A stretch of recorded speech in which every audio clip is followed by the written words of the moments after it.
आज का टॉपिक है हमारा बोर का एटॉमिक मॉडल, यानी कि bore atomic model. Bore scientist थे नील्स बोर। उन्होंने क्या 1913 में नील्स बोर ने रदरफोर्ड के परमाणु मॉडल की कमियों को दूर करने के लिए एक नया परमाणु मॉडल प्रस्तुत किया, जो मैक्स प्लैंक द्वारा प्रस्तुत क्वांटम सिद्धांत यानी कि क्वांटम थ्योरी पर आधारित था। इसका क्या मतलब है कि नील्स बोर ने मैक्स प्लैंक की जो क्वांटम थ्योरी थी उसके अनुसार रदरफोर्ड की जो परमाणु मॉडल था उसकी कमियों को दूर करके नील्स बोर ने अपना एक मॉडल दिया, बोर एटॉमिक मॉडल। अब यहाँ पर बात आती है कि क्वांटम थ्योरी क्या है। क्वांटम थ्योरी है क्या, जो ऊर्जा विकिरण अथवा ऊर्जा का उत्सर्जन अथवा अवशोषण निरंतर न होकर अनिश्चित छोटे छोटे पैकेट्स के रूप में होता है, जिन्हें क्वांटम कहा जाता है। इसका मतलब क्या है, जब भी जो एनर्जी होगी वो रेडिएशन की फॉर्म में कब आएगी, अथवा जो ऊर्जा होगी, जो रेडिएशन है, जो एनर्जी है, वो या तो एमिट होती है एटम में से या फिर एब्जॉर्ब करता है एटम। एनर्जी के दो काम होते हैं, एक तो एनर्जी निकलेगी एटम में से और एक एब्जॉर्ब होगी। उत्सर्जन को एमिशन और अवशोषण को एब्जॉर्प्शन कहते हैं। वो कहता है कि जो भी एटम की एनर्जी होती है ना, वो कंटिन्यूस ना होकर, मतलब कि कंटिन्यूस न होकर, निरंतर न होकर, जो अनिश्चित छोटे छोटे पैकेट्स बंडल की फॉर्म में एनर्जी होती है उनकी, मतलब कि पैकेट्स की फॉर्म में एनर्जी एमिट करेगी और पैकेट्स की फॉर्म में ये एनर्जी एब्जॉर्ब होगी। वो कंटिन्यूस एनर्जी को एब्जॉर्ब नहीं करता। तो यही क्वांटम थ्योरी कहती है। नील्स बोर ने अपने परमाणु मॉडल, जो एटॉमिक मॉडल है, में क्वांटम थ्योरी का प्रयोग करते हुए कहा कि परमाणु में उपस्थित जो इलेक्ट्रॉन होते हैं वो न्यूक्लियस के चारों ओर केवल डिस्क्रीट ऑर्बिट में, मतलब कि उनके निश्चित कक्ष होते हैं, उनके कक्ष निश्चित होते हैं। ऐसा नहीं कि इलेक्ट्रॉन कहीं के अपने अनुसार ही कहीं भी घूम सकते हैं एटम के अंदर, ऐसा नहीं होता। वो डिस्क्रीट ऑर्बिट होते हैं, निश्चित ऑर्बिट होते हैं, उन्हीं में चारों ओर चक्कर लगाते हैं, में निश्चित ऊर्जा और उनकी जो एनर्जी होती है वो भी फिक्स रहती है। कोणीय संवेग मतलब कि एंगुलर मोमेंटम उनका, ठीक है। और न्यूक्लियर से अपनी ऊर्जा के समानुपात दूरी पर ही चक्कर लगाते हैं, मतलब कि जैसा इलेक्ट्रॉन के अलग अलग एनर्जी लेवल होंगे, एनर्जी लेवल में अपने कक्ष पर ही वे चक्कर लगाएंगे, अपने ऑर्बिट पर ही चक्कर लगाएंगे। ऐसा नहीं कि वो कहीं भी चक्कर लगाएं एटम के अंदर। तो इसका यही मतलब है। आगे क्या कहता है कि जो न्यूक्लियस है के चारों ओर स्थित जो इलेक्ट्रॉन है उनके जो कक्ष है, ऑर्बिट है, को बाहर की ओर क्रमशः किस तरह अरेंज किया गया है। जो एटम के अंदर कक्ष है KLMN, जिसको हम ऐसे भी कह सकते हैं 1 2 3 एनर्जी लेवल के फॉर्म में से प्रदर्शित किया जाता है। प्रत्येक जो ऑर्बिट है अथवा कोश है, जो सेल कहते हैं, हम ऑर्बिट को क्या कहते हैं, सेल भी कह सकते हैं, कि एक निश्चित ऊर्जा होती है, इसलिए इन्हें ऊर्जा स्तर एनर्जी लेवल भी कहा जाता है। इसका क्या मतलब है कि हर एक जो एटम के अंदर एक फिक्स एनर्जी लेवल होता है। फिक्स एनर्जी लेवल, उनकी एनर्जी अलग अलग होती है। अरेंज कैसे होता है, न्यूक्लियस के सबसे पहले कौन सा ऑर्बिट आएगा और कौन सा सेल आएगा। पहले आएगा K, उसके बाद L, उसके बाद M, उसके बाद N, ऐसे ऐसे चलते जाएंगे। और इनको हम 1 2 3 4 ऐसी फॉर्म नंबर भी दे सकते हैं एनर्जी लेवल का, ठीक है। तो एटम के अंदर इसी प्रकार से ऑर्बिट या सेल होते हैं न्यूक्लियस के चारों ओर, और इन्हीं को एनर्जी लेवल भी कहा जाता है। अगला पॉइंट क्या है कि चक्रण करता हुआ इलेक्ट्रॉन सतत रूप से ऊर्जा का उत्सर्जन अवशोषण नहीं करता। ये कहता है कि जब भी इलेक्ट्रॉन मोशन करता है, स्पिन मोशन, या फिर न्यूक्लियस के चारों ओर चक्कर लगाता है, तो वो अपनी एनर्जी को ना तो एमिट करता है ना ही अब्जॉर्ब करता है, बल्कि वह केवल अपने निकटतम कक्ष में जाने के लिए ऊर्जा का अवशोषण अथवा उत्सर्जन करता है। मतलब कि वो खुद नहीं करता, परंतु उसकी जो एनर्जी होती है, जैसे कि कोई भी इलेक्ट्रॉन है वो एक कक्ष में, एक ऑर्बिट में है, तो उसको अगर हमने एनर्जी दी तो वो क्या होगा, अपने हायर एनर्जी लेवल में ऊपर की ओर चला जाएगा। अगर उससे एनर्जी ले ली हमने, यानी कि एमिट कर ली, तो वो क्या होगा, वो नीचे वाली ऑर्बिट में आ जाएगा। जब भी इलेक्ट्रॉन अपने एनर्जी लेवल को चेंज करने के लिए एनर्जी को अब्जॉर्ब करता है या एमिट करता है, तो उसी को क्या कहते हैं, हम क्वांटम लीप कहते हैं, क्वांटम लीप, ठीक है। तो अगला पॉइंट क्या है, जब इलेक्ट्रॉन कम ऊर्जा स्तर से अधिक ऊर्जा स्तर में प्रवेश करता है, मतलब कि इलेक्ट्रॉन कहाँ पर मौजूद है, लोअर एनर्जी लेवल में। मान लीजिए कि वो K सेल में, K ऑर्बिट में है। अब उसको क्या करेगा, वो L ऑर्बिट में जाना चाहता है। तो L ऑर्बिट में जाने के लिए वो क्या करना होगा हमें, तो वो ऊर्जा को, इलेक्ट्रॉन है वो जो एनर्जी है उसको एब्जॉर्ब कर लेगा। एब्जॉर्ब करने के बाद वो अपनी एनर्जी बढ़ा देगा और वो अगली लेवल में पहुंच जाएगा, अगले एनर्जी लेवल में चला जाएगा। जब अधिक ऊर्जा स्तर से कम ऊर्जा स्तर में प्रवेश करता है, जैसे कि उसको L में पहुंच गया, अब उसे मान लीजिए L से K में आना है, तो उसको एनर्जी को क्या करना पड़ेगा, एमिट करना पड़ेगा, ठीक है। तो सीधी सी बात यह है कि इलेक्ट्रॉन अगर लोअर एनर्जी लेवल से हायर एनर्जी लेवल में जाए तो उसको एनर्जी एब्जॉर्ब करनी पड़ती है, सोखनी पड़ती है। और जब अगर उसको हायर एनर्जी लेवल से लोअर एनर्जी लेवल में जाए तो उसको एनर्जी का उत्सर्जन करना पड़ता है, एमिशन करना पड़ता है। अब नाभिक के चारों ओर यानी कि न्यूक्लियस के चारों ओर इलेक्ट्रॉन होते हैं के मध्य स्थिर वैद्युत आकर्षण बल इलेक्ट्रॉन के अपकेंद्र बल को संतुलित करता है। जैसे कि इलेक्ट्रॉन जब न्यूक्लियस के चारों ओर चक्कर लगाता है तो उसके चक्कर लगाने से सेंट्रीफ्यूगल फोर्स आ जाता है। सेंट्रीफ्यूगल फोर्स जो है अपकेंद्र बल है उसको बैलेंस करने के लिए एक और अट्रैक्शन फोर्स आता है। वो कौन सा है? Static electric attraction force. ये वाला फोर्स, अब देखिए जो सेंट्रीफ्यूगल फोर्स है ना, जो घूमने की वजह से आ रहा है, जो चक्कर लगाने की वजह से आ रहा है, वो कौन सा फोर्स है? सेंट्रीफ्यूगल फोर्स क्या करेगा? इलेक्ट्रॉन को बाहर की ओर धकेलेगा। परंतु इलेक्ट्रॉन और न्यूक्लियस ये दोनों अपोजिट चार्ज है, इलेक्ट्रॉन पे नेगेटिव और प्रोटॉन पे पॉजिटिव। ये इनके बीच में स्टैटिक इलेक्ट्रिक अट्रैक्शन फोर्स होगा, वो एक दूसरे को अट्रैक्ट करेंगे, को संतुलित कर देते हैं ये आपस में दो फोर्स। यही कारण है कि जब भी इलेक्ट्रॉन न्यूक्लियस के चारों ओर चक्कर लगाता है तो वो एक दूसरे में मिलते नहीं है, मतलब कि ना इलेक्ट्रॉन न्यूक्लियस में गिरता नहीं है। इसलिए जो हमने पहले बताया था कि जो अपना एटम है वो क्या है? परमानेंट है, टेम्परेरी नहीं है, मतलब कि स्थायी है। इसलिए ये इलेक्ट्रॉन है वो न्यूक्लियस में जाकर नहीं गिरते। बोर के परमाणु मॉडल की कमियां क्या थी? Drawback of bore atomic model. पहला पॉइंट क्या है? बोर का परमाणु मॉडल, जो एटॉमिक मॉडल है बोर का, वो हाइड्रोजन जैसे सरल परमाणु की व्याख्या करने में सफल रहा। मतलब कि हाइड्रोजन का जैसे एटॉमिक स्ट्रक्चर है ना, वैसा ही उसने स्ट्रक्चर दिया कि भाई ऐसे ऐसे वो होता है कि एटम के अंदर ऐसे एनर्जी लेवल होते हैं। ये हाइड्रोजन के एटम के स्ट्रक्चर के जैसा था। इसको हाइड्रोजन के एटम के स्ट्रक्चर को तो व्याख्या करने में, एक्सप्लेन करने में सफल रहा, परंतु अधिक इलेक्ट्रॉन वाले जटिल परमाणुओं की व्याख्या करने में अधिक प्रभावी नहीं रहा। मतलब कि जो उसके और है, जैसे हीलियम, लिथियम, नियोन, आर्गन, ये और वगैरह आइटम है जिसमें एक से ज़्यादा इलेक्ट्रॉन होते हैं, हाइड्रोजन से अलग होते हैं, उनको एक्सप्लेन नहीं कर सका, क्योंकि इसमें सेल के बारे में ही बताया गया था और आगे इलेक्ट्रॉन का अरेंजमेंट नहीं बताया था। अगला जो पॉइंट है वो क्या है? यह मॉडल परमाणु के स्पेक्ट्रा में पर विद्युत क्षेत्र के स्टार इफेक्ट जो बोलते हैं तथा चुंबक क्षेत्र के वर्णक्रम रेखाओं के विस्तार यानी कि जीमन इफेक्ट को समझाने में असफल रहा। मतलब कि ये जो एटॉमिक मॉडल है वो जैसे कि एटम का क्या बनता है? स्पेक्ट्रा बनता है। स्पेक्ट्रा बनने के बाद उस पर अगर स्टार इफेक्ट डालें जो कि इलेक्ट्रिक से आता है, और जीमन इफेक्ट आए यानी कि जो चुंबक के कारण आता है वो इफेक्ट, उनको समझाने में असफल रहा। मतलब कि ना तो जीमन इफेक्ट के बारे में बताया, ना ही स्टार इफेक्ट के बताया कि एटॉमिक मॉडल के स्पेक्ट्रा पर इसका क्या इफेक्ट पड़ता है। अगला जो मॉडल आया वो है क्वांटम फिजिकल मॉडल।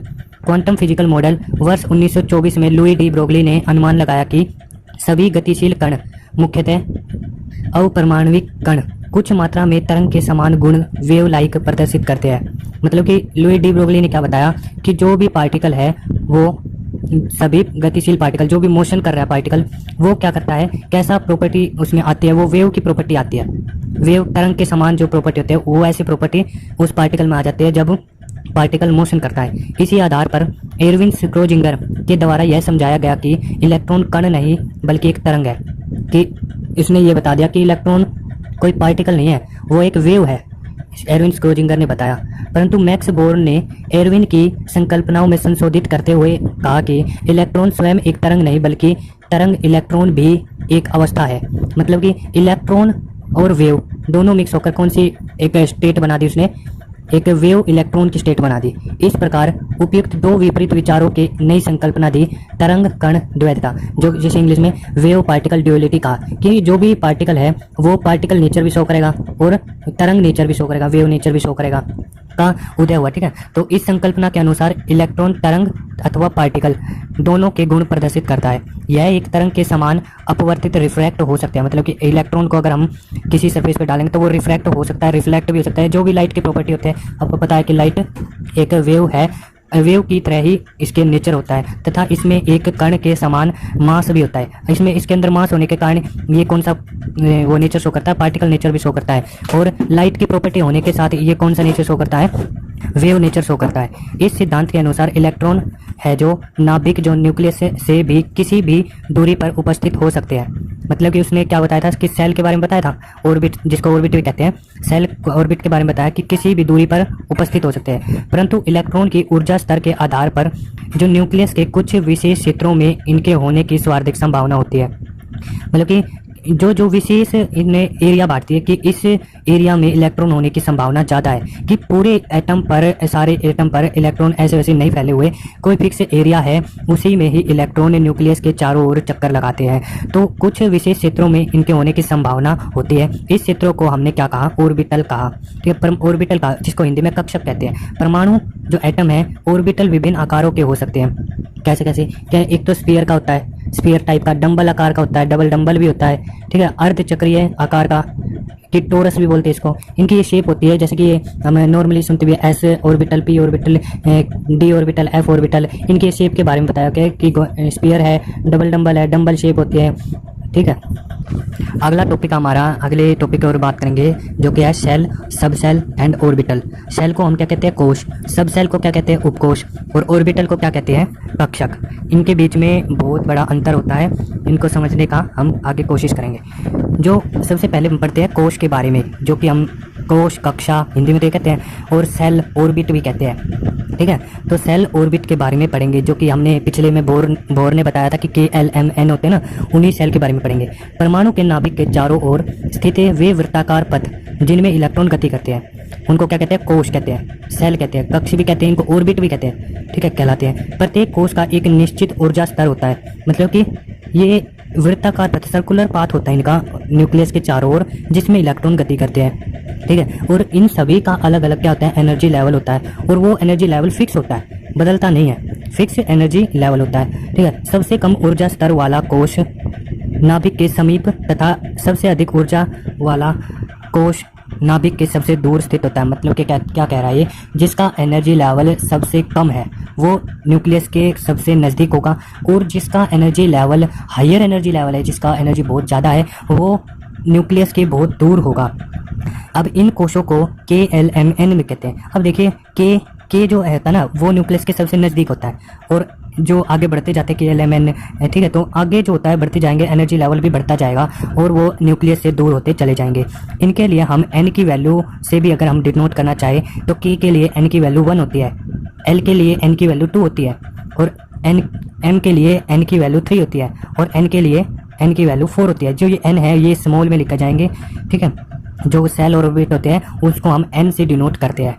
ठीक है, वे सभी इलेक्ट्रॉन जिनकी मुख्य क्वांटम संख्या, जो हमने ऊपर बताया कि N की वैल्यू 1 2 3 4 हो सकती है, ये इनको क्या कहते हैं हम, प्रिंसिपल क्वांटम नंबर। क्या कहते हैं, प्रिंसिपल क्वांटम नंबर।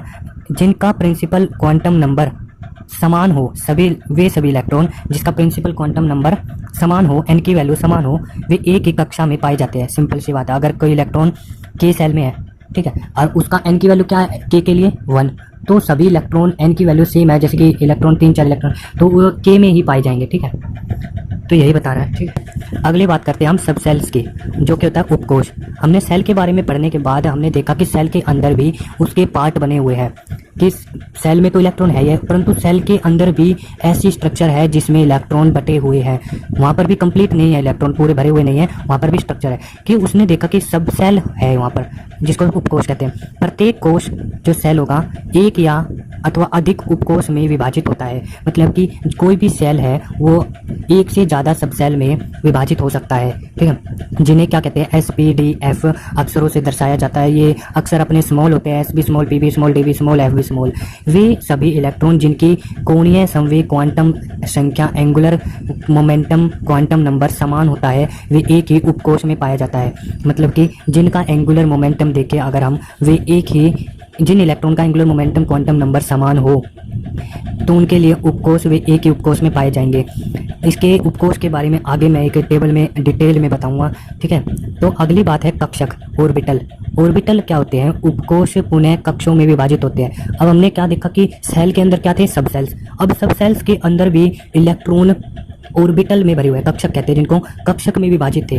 सब सेल किस में विभाजित हो गए, अब ऑर्बिटल्स में विभाजित हो गए। हमने देखा कि सेल में, सब सेल में भी पूरी तरह से भरे हुए नहीं, और उसमें भी ऑर्बिटल है, ऑर्बिटल में भरे जाते हैं इलेक्ट्रॉन। जब ऑर्बिटल नाभिक के चारों ओर स्थित वे क्षेत्र है जिनमें इलेक्ट्रॉन पाए जाने की संभावना सबसे ज्यादा होती है, वे इलेक्ट्रॉन जिनकी मुख्य क्वांटम संख्या यानी कि प्रिंसिपल क्वांटम नंबर N, कोणीय संवेग क्वांटम नंबर मतलब कि एंगुलर क्वांटम नंबर L तथा चुंबकीय क्वांटम नंबर संख्या m के एक समान हो। इसके बारे में भी मैं आगे बताऊंगा। क्वांटम नंबर में पूरी डिटेल स्टडी करेंगे इसके बारे में, क्या होता है ये मैग्नेटिक क्वांटम नंबर। इसको डिनोट करते हैं m से। एक समान होती है, वे एक ही कक्ष में होते हैं, मतलब कि n की वैल्यू और l की वैल्यू और m की वैल्यू अगर सारी समान हो तो वो एक ही ऑर्बिटल में होते हैं, पाए जाते हैं। ठीक है, अब हम पढ़ेंगे और क्वांटम नंबर के बारे में। क्वांटम नंबर से आपको n, l, m और s के बारे में पूरी डिटेल स्टडी मिल जाएगी।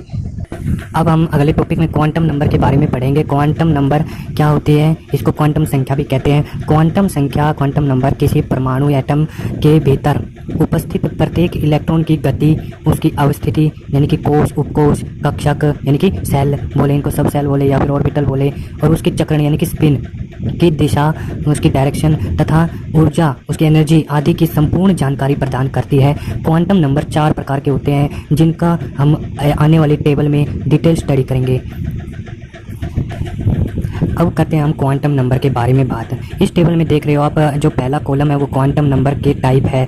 क्वांटम नंबर हमारे पास 4 प्रकार के होते हैं, उनके नाम है principal quantum number, azimuthal quantum number, जो दूसरा एजीमुथल क्वांटम नंबर उसको एंगुलर क्वांटम नंबर भी बोलते हैं, एंगुलर मोमेंटम क्वांटम नंबर भी बोलते हैं। तीसरा जो हमारा है वो है मैग्नेटिक क्वांटम नंबर, और जो चौथा है वो स्पिन क्वांटम नंबर। अब हम दूसरे कॉलम में देख रहे हो आप, क्या है सिंबल्स बताए हुए हैं कि उसका क्या क्या सिंबल होता है, कैसे हम उसको डिनोट करते हैं इन चारों क्वांटम नंबर को। और जो तीसरा कॉलम है वो हमारा क्या है, इन्फॉर्मेशन देता है कि ये क्वांटम नंबर क्या इन्फॉर्मेशन हमें देते हैं। तो पहला जो क्वांटम नंबर है प्रिंसिपल क्वांटम नंबर, ये इसको डिनोट करते हैं हम n से। n से ये सदैव पूर्णांक यानी कि हमारे पास इंटीजर होते हैं, जीरो को छोड़कर जो भी हमारे नंबर होते हैं वो इंटीजर होते हैं, तो इससे डिनोट करते हैं n की वैल्यू। ठीक है, और इससे जानकारी क्या मिलती है, इन्फॉर्मेशन क्या मिलते हैं, इलेक्ट्रॉन का कोश, जो हमने सेल के बारे में पढ़ा, सेल और सेल की क्या क्या एनर्जी है, एनर्जी लेवल क्या है, एवं उसकी आकार की जानकारी भी देता है। जैसे मैंने बताया कि जैसे जितनी ज़्यादा एनर्जी लेवल होगा उतना ही क्या होगा, वो न्यूक्लियस से दूर होगा। अगर जितना न्यूक्लियस से दूर होगा तो एटम का साइज उतना ही बड़ा होगा, तो ये हमें साइज की जानकारी देता है। इसको हम सेल से या ऑर्बिट कहते हैं। ठीक है, अगला जो है हमारा एजीमुथल क्वांटम नंबर, इसको हिंदी में द्विघांसी क्वांटम नंबर कहते हैं। इसको एंगुलर मोमेंटम क्वांटम नंबर भी कहते हैं, हिंदी में बोले तो कोणीय संवेग क्वांटम नंबर। इसको डिनोट करते हैं एल से। इसका सिंबल क्या है, स्मॉल एल है। किसी मुख्य क्वांटम संख्या n के लिए एल का मान क्या होता है, मतलब कि n अगर हमारे पास कोई भी दिया हुआ है तो एल की क्या वैल्यू होगी, वो 0 से लेकर n-1 तक हो सकती है। जैसे कि आप एग्जांपल ले लें, n की वैल्यू 2 ले लीजिए, तो l की वैल्यू कितनी पॉसिबल हो सकती है, एक तो 0 हो सकती है और एक 1 हो सकता है, 2 कभी भी नहीं होगी। क्यों नहीं होगी, क्योंकि इसकी वैल्यू कहाँ से कहाँ तक है, 0 से लेकर n-1 तक हो सकती है, n से 1 घटाकर होगी। ठीक है, 0 से लेकर n से 1 घटाकर तक होगी।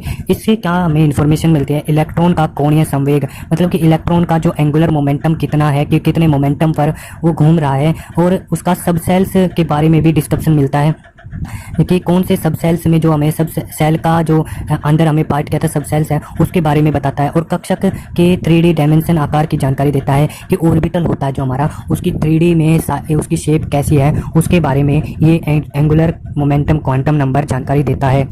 किस किस के बारे में जानकारी देता है, इलेक्ट्रॉन के एंगुलर मोमेंटम की, और सब सेल्स के बारे में, और ऑर्बिटल के 3D शेप के बारे में जानकारी देता है। जो ये एल की वैल्यू है वो हम एक तरीके से डिनोट कर सकते हैं, जैसे कि 0 से हम डिनोट करते हैं। अगर एल की वैल्यू हमारे पास 0 है तो हम उसको एस नाम देंगे, और अगर हमारे पास 1 है तो पी नाम देंगे, अगर 2 है तो डी, अगर 3 है तो एफ नाम देंगे। ठीक है, ये और ये जो अपने थे सेल सब सेल्स थे, इन्हीं से एल की वैल्यू डिनोट की जाती है। अगला जो क्वांटम नंबर है वो हमारा है मैग्नेटिक क्वांटम नंबर, हिंदी में बोले तो चुंबकीय क्वांटम संख्या। m, इसको m से, स्मॉल m से डिनोट किया जाता है। किसी भी l की वैल्यू यानी कि एंगुलर मोमेंटम क्वांटम नंबर के लिए, l के लिए m की वैल्यू के क्या होगी, जैसे कि आपके पास l की वैल्यू मान लीजिए 1 आ गई, तो 1 के लिए क्या करेंगे हम, उसकी m की वैल्यू कैसे निकालें, 1 के लिए m की वैल्यू कैसे निकालें, वो निकलेगी +-1, मतलब कि -1 से लेकर और +1 तक उसके बीच में जितने भी नंबर आते हैं वे सभी वैल्यू m के बारे में डिनोट करेगी। जैसे कि l की वैल्यू 1 है तो हम क्या करेंगे, +1 लेकर 0 और -1, ये 3 वैल्यू हमें मिल जाएगी m की। इससे हम l से निकाल सकते हैं m की वैल्यू। ठीक है, अब इसके बारे में इंफॉर्मेशन क्या मिलती है, किसी सबसेल्स में कक्षकों की संख्या तथा उनकी दिशा की जानकारी मिलती है, मतलब कि सबसेल में ऑर्बिटल कितने हैं, क्या सबसेल्स में ऑर्बिटल कितने हैं, ये पता करने के लिए हमें m की सहायता लेनी पड़ती है, और जो ये ऑर्बिटल है, ऑर्बिटल की डायरेक्शन क्या है उसके बारे में भी ये मैग्नेटिक क्वांटम नंबर हमें इन्फॉर्मेशन देता है। अगला जो है spin quantum number. Spin quantum number को हम s से डिनोट करते हैं। यह किसी अन्य क्वांटम संख्या पर निर्भर नहीं करता, यह किसी पर भी निर्भर नहीं करता। जो अपना दक्षिणावर्त चक्रण यानी कि क्लॉकवाइज डायरेक्शन होती है उसके लिए s की वैल्यू +1/2 होती है, और वामावर्त के लिए चक्रण के लिए यानी कि एंटी क्लॉकवाइज के लिए s की वैल्यू -1/2 होती है। इससे इन्फॉर्मेशन क्या मिलती है कि इलेक्ट्रॉन चक्रण की दिशा की जानकारी मिलती है कि इलेक्ट्रॉन किस ओर स्पिन कर रहा है। जो स्पिन क्वांटम नंबर है, हमें इससे क्या जानकारी मिलती है कि इलेक्ट्रॉन क्लॉकवाइज डायरेक्शन में घूम रहा है या एंटी क्लॉकवाइज डायरेक्शन में घूम रहा है। अगली बात, अगले टेबल में हम देखेंगे कि इलेक्ट्रॉन किस प्रकार ये सेल्स में, सब सेल्स में, ऑर्बिटल्स में कैसे कैसे होते हैं, और इलेक्ट्रॉन का टोटल नंबर कितना होता है सेल्स के अंदर, सब सेल्स के अंदर, ऑर्बिटल के अंदर, और टोटल सेल्स में कितने इलेक्ट्रॉन होते हैं उसकी कंप्लीट जानकारी हम ये आने वाली टेबल में